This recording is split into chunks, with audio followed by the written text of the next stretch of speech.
ગુજરાત સાવધાન, ઘરની બહાર નીકળતા પહેલા જાણી લેજો ગુજરાતના આ ભાગોમાં ધબડાટી બોલાવશે મેઘરાજા.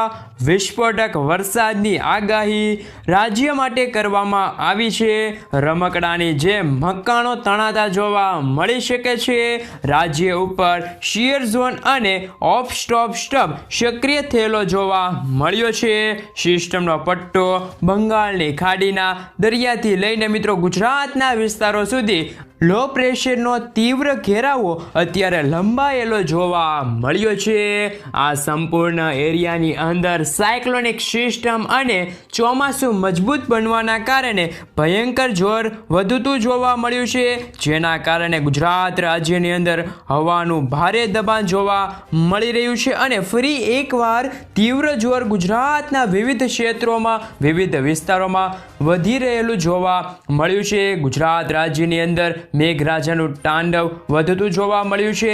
અરબ સાગરમાંથી આવતા વિસ્ફોટક અને તોફાની પવનો ગુજરાત સાથે ટકરાવવાના કારણે ઠેર ઠેર વિસ્તારોમાં ગુજરાતના વિસ્તારની અંદર મોટી હલચલ જોવા મળી છે. મિત્રો, ચેનલ પર જો પહેલી વાર આવ્યા હોય તો મિત્રો ચેનલને સબસ્ક્રાઇબ કરી લેજો. તમારા વિસ્તારમાં હાલ વરસાદ છે કે નહીં તે તમે મને કોમેન્ટ બોક્સમાં કોમેન્ટ કરીને જણાવી આપજો. હાલ હલચલની વચ્ચે આંધી તોફાન જેવા પવનો અરબ સાગર અને બંગાળની ખાડીમાંથી આવતી લો પ્રેશર ડીપ ડિપ્રેશનના એરિયાના કારણે ઘાતક અને તોફાની પવનો ગુજરાત ઉપર ફૂંકાતા જોવા મળ્યા છે. 60 કિલોમીટર પ્રતિ કલાકથી ઝડપથી લઈને 65 કિલોમીટર પ્રતિ કલાકની ઝડપે ભયંકર પવનો અત્યારે ગુજરાત ઉપર ફૂંકાતા જોવા મળ્યા છે. આમ પવનોની તીવ્રતા સાથે ગુજરાત રાજ્યમાં મેઘરાજાનું રીતસરનું તાંડવ જોવા મળી રહ્યું છે. ગુજરાતના વિવિધ પંથકોની અંદર અને અનેક વિસ્તારોમાં અત્યારે વાદળોનું ઝુંડ અત્યારે ઘેરાયેલું જોવા મળી રહ્યું છે. ગુજરાતની અંદર વાદળોના ઝુંડની વચ્ચે મેઘરાજા હવે રાજ્ય ઉપર રીતસરનું તાંડવ કરે તેવું અનુમાન દર્શાવવામાં આવી રહ્યું છે. ગુજરાત રાજ્યમાં મેઘરાજા છે તે મહેરબાન થવાના છે અને વરસાદનો એક નવો રાઉન્ડ છે તે જોવા મળી શકે છે એવા એધાન પણ જોવા મળી રહ્યા છે. આજથી લઈને આગામી 14 તારીખ સુધી ગુજરાતના ભારેથી અતિભારે વરસાદ અંગે આગાહી કરવામાં આવી છે અને આગાહીના પગલે 8 ઇંચથી લઈને 10 ઇંચ સુધીનો વરસાદ ગુજરાત રાજ્યમાં છે તે પડી શકે તેવા પણ અત્યારે સમાચાર મળી રહ્યા છે. તેવી પણ આગાહી કરવામાં આવી છે.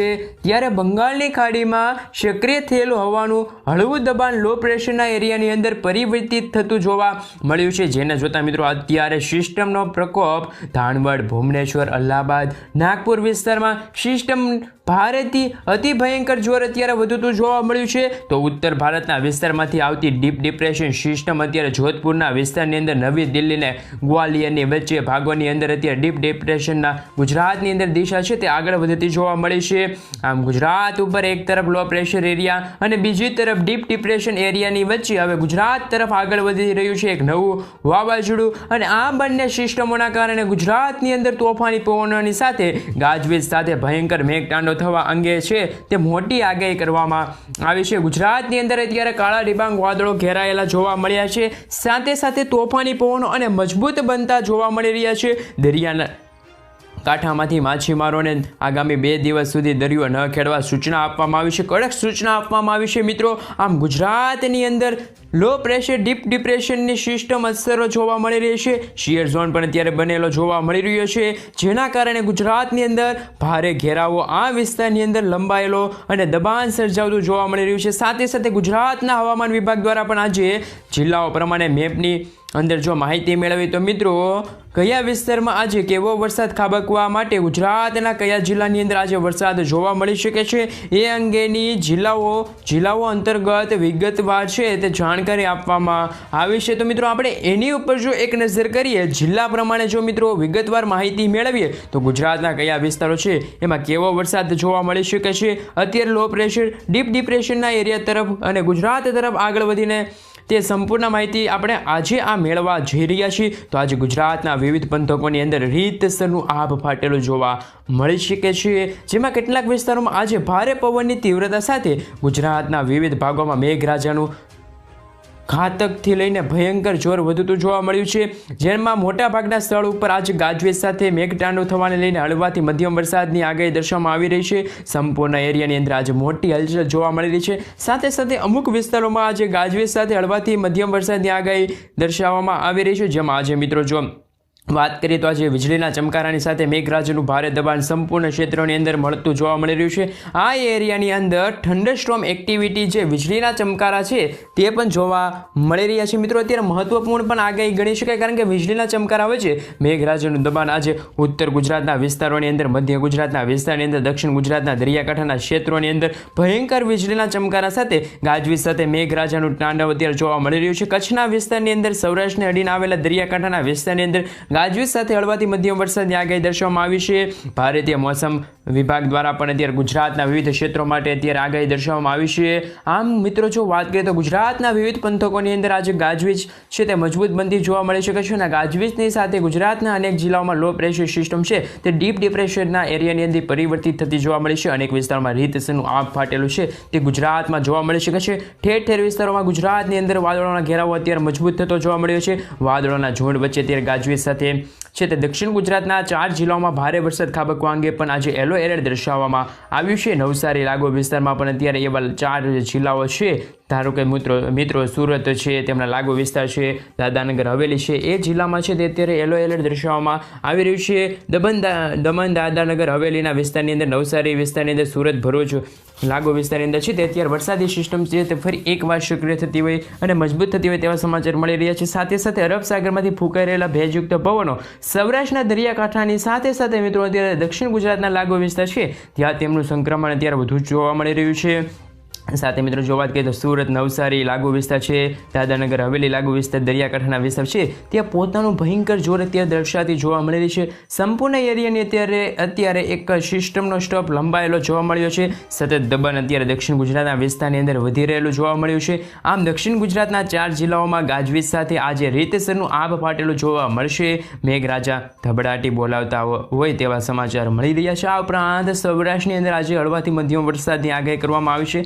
પરંતુ મિત્રો અનેક વિસ્તારોમાં લો પ્રેશર સિસ્ટમની અસરોને જોતા દબાણ મજબૂત બનતું જોવા મળ્યું છે અને ગુજરાતના વિવિધ ક્ષેત્રોની અંદર સિસ્ટમનું જોર પણ અત્યારે ફરી એકવાર સક્રિય બનેલું જોવા મળ્યું છે. તેમ મિત્રો તમે જોઈ શકો છો કે ગુજરાતના વિસ્તારની અંદર ફરી એકવાર આજે જોર વધતું જોવા મળ્યું છે. આમ ગુજરાતના વિવિધ ક્ષેત્રોમાં વાદળોના ઘેરાવા સાથે ફરી એકવાર છે તે મેઘરાજા પોતાનું સંક્રમણ દર્શાવતા હોય તેવા સમાચાર મળી રહ્યા છે. દેવભૂમિ, દ્વારકા, દરિયાકાંઠાના વિસ્તારની અંદર, પોરબંદર, જૂનાગઢ, ગીર સોમનાથ, અમરેલી, ભાવનગર દરિયાકાંઠાના વિસ્તારની અંદર અત્યારે ભારે દબાણ મજબૂત બનતું જોવા મળ્યું છે. બોટાદ જિલ્લાની અંદર, રાજકોટ, જામનગર, મોરબી, સુરેન્દ્રનગર જિલ્લાની અંદર પણ હવે એક નવી સિસ્ટમનો ઘેરાવો અત્યારે કચ્છના વિસ્તારની અંદર સાથે સાથે સૌરાષ્ટ્રના દરિયાકાંઠાના લાગુ વિસ્તારની અંદર પણ અત્યારે જોવા મળી રહ્યું છે. રાજ્યના આ વિસ્તારમાં મિત્રો આજે સૌરાષ્ટ્ર હોય કે પછી કચ્છના લાગુ વિસ્તારમાં ફરી એકવાર વરસાદી સિસ્ટમ જામી છે. ચાલુ વર્ષ 2024 દરમિયાન સૌથી વધારે વરસાદ છે તે કચ્છના વિસ્તારોમાં ખાબકી ચૂક્યો છે. કચ્છના પંથકોની અંદર અત્યાર સુધીનો 82% સુધીનો આ સિઝન દરમિયાન વરસાદ ખાબકી ચૂક્યો છે. આ સંપૂર્ણ સિસ્ટમની અંદર મિત્રો જો વાત કરીએ તો સિઝન દરમિયાન ગુજરાતની અંદર 68% સુધીનો વરસાદ ખાબકી ચૂક્યો છે. સૌથી ઓછો વરસાદ મધ્ય ગુજરાતના લાગુ વિસ્તાર છે ત્યાં સિઝન દરમિયાન 43% સુધીનો વરસાદ ખાબકી ચૂક્યો છે. મધ્ય ગુજરાતના જિલ્લાઓમાં મિત્રો જો વાત કરીએ તો આજે પવનની તીવ્રતા સાથે દરિયાકાંઠાના વિસ્તારમાં જોર વધતું જોવા મળી શકે છે. જેમાં દક્ષિણ ગુજરાતના 4 જિલ્લાઓની અંદર ભારે વરસાદ ખાબકવા અંગે પણ એલર્ટ દર્શાવવામાં આવી રહ્યું છે. દક્ષિણ ગુજરાતના બાકી રહેલા વિસ્તારો જેમ કે ડાંગર, તાપી, નર્મદા જિલ્લાની અંદર પણ હળવાથી મધ્યમ વરસાદની આગાહી દર્શાવવામાં આવી છે. ડાંગર, તાપી, નર્મદા લાગુ વિસ્તાર છે ત્યાં પણ અત્યારે વરસાદી સિસ્ટમ અંગે અત્યારે આગાહી કરવામાં આવી ગઈ છે. તો મિત્રો મધ્ય ગુજરાતના જિલ્લાઓની અંદર અત્યારે બફારાની સાથે વરાપનો માહોલ નીકળ્યો હોય તેવા સમાચાર મળી રહ્યા છે. ગરમીનું પ્રમાણ પણ અત્યારે મધ્ય ગુજરાતના જિલ્લાઓની અંદર વધતું જોવા મળ્યું છે. બફારો પણ અત્યારે મિત્રો વધી રહ્યો છે. આમ આજે ગુજરાતની અંદર ફરી એકવાર આભ ફાટેલા દ્રશ્યો સામે આવી શકે છે. આણંદ, ખેડા, ગાંધીનગર હવેલી, પછી મિત્રો વાત કરીએ તો મહીસાગર, પંચમહાલ, દાહોદ, છોટાઉદેપુર લાગુ વિસ્તાર છે, જિલ્લાઓ છે ત્યાંથી ડીપ ડિપ્રેશન સિસ્ટમની અસરો વધવાના કારણે મધ્ય ગુજરાતના વિસ્તારોની અંદર સિસ્ટમનો છેડો આવેલા છે મિત્રો વિસ્તાર ત્યાં પણ અમદાવાદ જિલ્લાની અંદર પણ અત્યારે સાથે મિત્રો પુષ્કળ ગરમીના અને બફારાનું પ્રમાણ વધી રહ્યું છે. અમદાવાદ જિલ્લાની અંદર, વડોદરા જિલ્લાની અંદર ભારે જોર વધતું જોવા મળી રહ્યું છે. ઠેર ઠેર વિસ્તારોમાં અત્યારે ગરમીના કારણે પણ વરસાદી સિસ્ટમ જામી છે.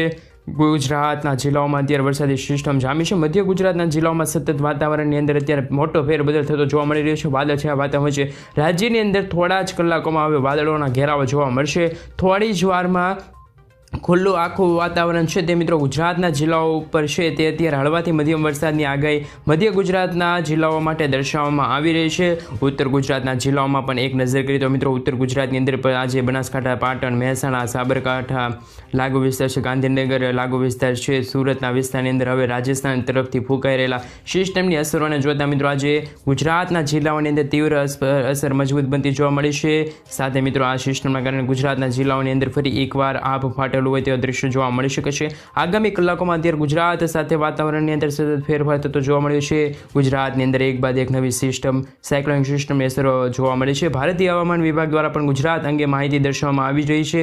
આમ માનવામાં આવી રહ્યું છે કે મિત્રો અત્યારે લાઈવ સિસ્ટમનું લોકેશન છે તે સિસ્ટમનું જોર અત્યારે કઈ દિશામાં આગળ વધી રહી છે એમની ઉપર જો નજર કરીએ તો મિત્રો બંગાળની ખાડીમાંથી સર્જાયેલું હવાનું હળવું દબાણ હવે લો પ્રેશર એરિયાની અંદર પરિવર્તિત થતું જોવા મળ્યું છે.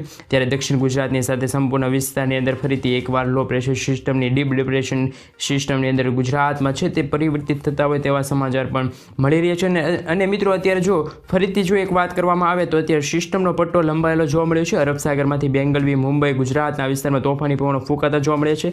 સાથે સાથે હૈદરાબાદ વિસ્તારની અંદર વિશાખાપટ્ટનમ, ભુવનેશ્વર, નાગપુર, પાટણ લાગુ વિસ્તાર છે ત્યાં ગ્વાલિયર છે, નવી દિલ્હી, જોધપુર, રાજસ્થાન વિસ્તારની અંદર પણ વાદળોના ઘેરાવા સાથે આજે સંપૂર્ણ ભારતમાં આ વર્ષનું ચોમાસું છે તે થનગણાટ કરતા હોય તેવા દ્રશ્યો પણ જોવા મળી રહ્યા છે. વાદળો સાથે આજે શ્રાવણ મહિનાની અંદર પણ પવિત્ર એવો માસ ગણવામાં આવે છે. શ્રાવણ મહિનાની અંદર જળબંબાકાર વરસાદ ખાબકવા અંગે ગુજરાત રાજ્યમાં વિવિધ પંથકો માટે નવી મહત્તમ જાહેરાત કરવામાં આવી છે. એટલે કે મિત્રો આગાહી કરવામાં આવી છે આજથી લઈને 14 તારીખ સુધીના વિસ્તારની અંદર. એટલે કે મિત્રો 14 તારીખ સુધી ગુજરાતના વિવિધ પંથકોની અંદર અરબ સાગરમાંથી આવતા તોફાની પવનો સાથે ગુજરાત સાથે અથડાયેલા જોવા મળી શકે છે. પવનોની ગતિવિધિના કારણે ગુજરાતના દરિયાકાંઠાના વિસ્તારની અંદર તોફાની પવનોની સાથે હલચલ સર્જાયેલી જોવા મળી શકે છે. ગુજરાત ઉપર પવન 40 કિલોમીટરથી લઈને 50 કિલોમીટરની તીવ્ર ઝડપે અત્યારે ફૂંકાઈ રહ્યા છે. સૌરાષ્ટ્રની અંદર, કચ્છના વિસ્તારની અંદર, દક્ષિણ ગુજરાતના વિસ્તારની અંદર આ પવનો અથડાવાના કારણે ગુજરાતની અંદર વાદળછાયા વાતાવરણ વચ્ચે ફરી એકવાર અંધકાર છવાયો છે. વીજળીના ચમકારા સાથે કડાકા ભડાકા સાથે લો પ્રેશર સિસ્ટમ બંગાળની ખાડીમાંથી આગળ વધીને ડીપ ડિપ્રેશનના એરિયાની અંદર પરિવર્તિત થતા હોય તેવા સમાચાર મળી રહ્યા છે. જળબંબાકાર વરસાદ ખાબકવા અંગે આગામી દિવસોમાં ગુજરાત ઉપર ફરીથી એક નવી મહત્વપૂર્ણ આગાહી દર્શાવવામાં આવી છે. ભિન્ન ક્ષેત્રોમાં વિવિધ ક્ષેત્રોમાં નવી અને મહત્વની આગાહી પણ દર્શાવવામાં આવી રહી છે. મિત્રો અત્યારે તમારા જિલ્લાઓમાં, તમારા ગામમાં અત્યારે શું વરસાદ છે? મિત્રો તમે જ્યાં રહો છો તે ગામ, તે જિલ્લો અથવા તો તે તાલુકામાં કેવો વરસાદ છે? શું મિત્રો વાવણી લાયક વરસાદ છે કે શું મિત્રો અત્યારે ગરમી અને બફારાનું પ્રમાણ તમે સહન કરી રહ્યા છો એ પણ તમે મને કોમેન્ટ બોક્સમાં કોમેન્ટ કરીને જણાવી આપજો. એટલે કે મિત્રો અમને પણ ખબર પડે કે કયા કયા ગુજરાતના વિસ્તારો છે ત્યાં અત્યારે ધીમી ધારે વરસાદ શરૂ છે અને કયા કયા એવા વિસ્તારો રહ્યા છે જેમાં હજુ સુધી કોઈ વરસાદી સિસ્ટમ સક્રિય નથી. અને મિત્રો જે વાવણી લાયક વરસાદ કહેવાય કે પછી પાકને જે સારો વરસાદની જરૂર હોય એ વરસાદ કહેવાય, એ વરસાદ પણ કયા કયા જિલ્લાઓમાં છે પણ હજી પણ બાકાત રહ્યા છે. અને મિત્રો જો વાત કરી કે ગુજરાત ઉપર બે સાયક્લોનિક સિસ્ટમની અસરો છે તે મજબૂત થતી જોવા મળે છે, જેમના કારણે ગુજરાતના અનેક વિસ્તારોમાં છે તે વરસાદી સિસ્ટમના કારણે